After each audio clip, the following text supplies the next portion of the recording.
If you're a pilot and you report a UFO sighting to the FAA, you might as well turn in your license the next day. The FAA, the military, even civilian authorities don't want to know about UFOs. One of the most incredible stories you'll ever hear is the story of Parviz Jafari from the Iranian Air Force. It is approximately 11 p.m. on September 18, 1976. Citizens of Tehran, Iran, are frightened by a large lighted orb circling above them. These are not the standard helicopters, military jets, and civilian aircraft which frequent the Iranian skies. At this time, Iran is a major U.S. ally in the Mideast. This is still 3 years away from the Islamic Revolution and the Ayatollah Khomeini's rise to power. Because Iran shares a border with the Soviet Union, the U.S. military provided training and state-of-the-art F-4 Phantom fighters to the Iranian Air Force. The F-4E was what was used in the Jafari case. At that particular time, it was probably one of the best jets that could go out to do aerial engagements. Shown for the first time on American television, the following are scenes from an Iranian TV movie about this UFO encounter. It starred some of the actual military personnel involved in this event, including Parviz Jafari, and used the actual control tower transcripts.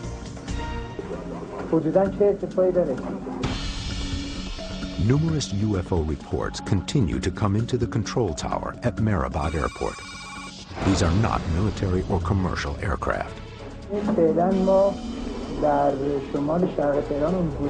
Hussein Peruzi is in charge of the air traffic control tower. He has heard enough and notifies the Iranian Air Force. At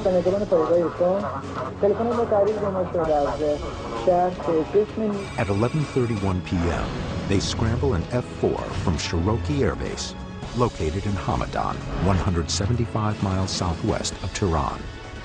The first pilot, Captain Aziz Khani, takes off to investigate the object.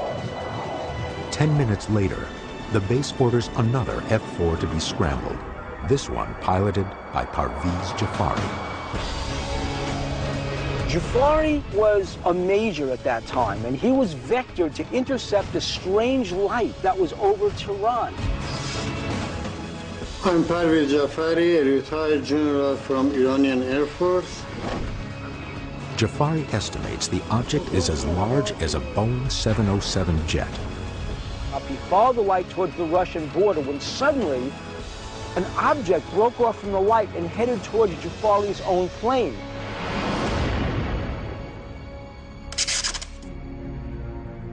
I turned toward it. I put it on my 12 o'clock. I got close to it, and you can't imagine, all of a sudden, it jumped from here to here, just like that. Based on his location, Jafari estimates the object has traveled almost 28 miles to his right in the blink of an eye. This movement was well beyond the capabilities of any man-made object. I asked the tower if they have any flight. They said no, they don't have any flight overhead.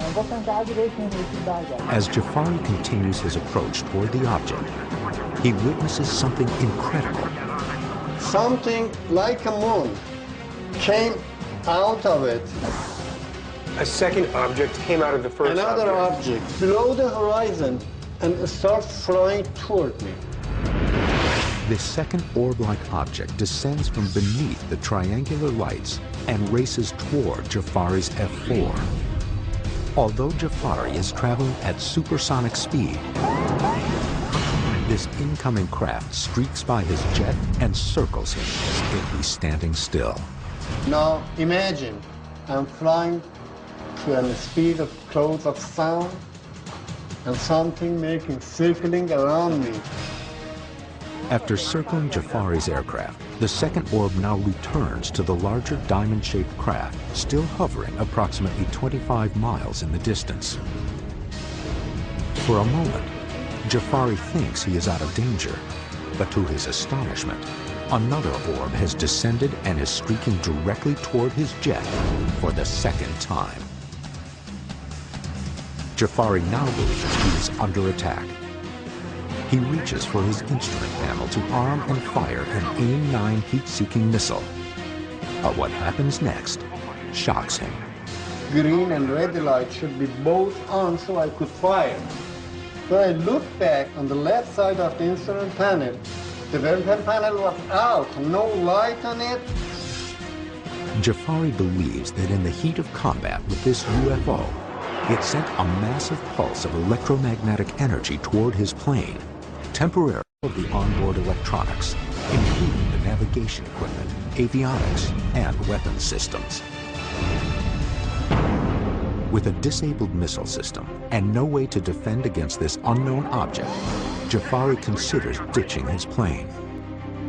I thought if it comes closer than 4 or 5 miles, I'm going to jump out. But before Jafari has to make that fateful decision, the object reverses direction and once again returns to the larger craft. When it moved away from me, I could see the main object dead and went right underneath of it and disappeared. Having just endured a harrowing engagement with multiple UFOs over the dark skies north of Tehran, Major Jafari decides it is no longer safe to continue tracking this mysterious diamond-shaped object.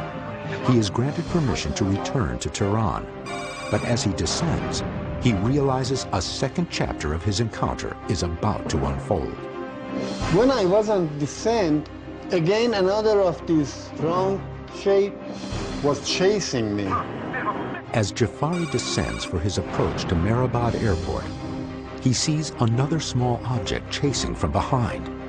On his final approach, he looks over his shoulder and witnesses the object descending toward the desert floor. I could see all of the sands on the ground. It was so bright, so bright. Jafari is diverted from landing and is ordered to identify the object that has appeared to touch down near the airbase. According to both military and civilian eyewitnesses, the object is believed to have crash-landed just outside of Shemiran, Iran. In a very fast speed toward the ground, which I thought I will see a very, very big explosion. But it didn't happen. The object came right on the ground and stopped there. Upon landing at Mehrabad Airport, Parviz Jafari knew he would have to soon debrief his commanders about the night's events. What he didn't realize is that the Iranian military weren't the only ones interested in his encounter. One of the American colonel was listening to me, writing, taking note. How deeply was the CIA involved in this case and its cover-up? When Jafari landed, there were American CIA agents and an Air Force colonel waiting for him to debrief him. Seen on television for the first time ever, the unclassified official military report. Why did this document go all the way to the White House? And what was found the next day at the crash site? Over Iran in 1976, Major Parviz Jafari has a harrowing dogfight encounter with what he thinks is a UFO. Upon landing, he was debriefed by high-ranking Iranian military officials. There was also an American CIA agent present. The agent filed a report, which is now unclassified, that was distributed to the CIA, the Air Force, the Secretary of State, the Secretary of Defense, and the White House. It was titled, quote, "Iran reported UFO sighting." According to the report, a UFO was seen about 11 p.m. on September 18, 1976. Besides Jafari's sighting, the control tower received, quote, 4 telephone calls from citizens living in the Shemiran area of Tehran, saying they had seen strange objects in the sky. Some reported a bird-like object, while others reported a helicopter. There were no helicopters airborne at that time. The report details and confirms Jafari's sighting, including the loss of his avionics. Quote, "As the F-4 approached a range of 25 nautical miles, he lost all instrumentation and communications.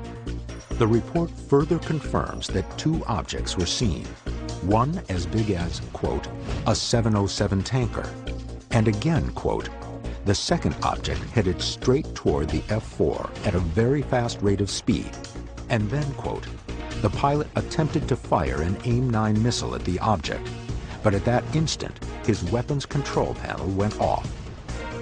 And then, quote, initiated a turn and negative G dive to get away. In a very curious ending to this event, the Department of Defense report says that the next day, the crew was taken by helicopter to an area where the object was seen to crash land by local residents. According to the report, the landing area is, quote, being checked for possible radiation. Further information about this case either never came or remains classified. I saw it, so I have to believe it. So then, by that definition, does this confirm the existence of life on other planets, in your opinion? I wouldn't go that far. We need alien DNA or an alien chip. That would nail it to the wall right there. We don't have that. We don't have the smoking gun. But this book is as close as you're going to get to the smoking gun. We're talking about senior military officials who were involved in the investigations of these incidents saying we are clueless. If you were to look at those who argue, well, hang on, there's no way that they could get here from some other planet, that the technology doesn't exist, the stars are too far away, you rebut that sort of thinking with what? Those people assume that there may be 100 years ahead of us, in which case it's impossible for them to reach us. But if they're 1,000, 1,000,000 years ahead of us, then new laws of physics begin to open up. So we have to open our mind to the possibility that they're not just a super version of us, that they could be thousands, millions of years more advanced. Why would they not then pay us a visit in a way that is more recognizable? Go visit the White House, maybe stop out to Yellowstone. My point of view is if you're walking on a country road in, say, an anthill, do you go down to the ants and say, I bring you trinkets, I bring you beads, I give you nuclear energy, or perhaps maybe you step on a few of them. If they're that advanced, maybe they simply are not that interested in us. All right. Listen, Professor, it is an absolute pleasure. If we have any strange sightings, at least now I know who to call.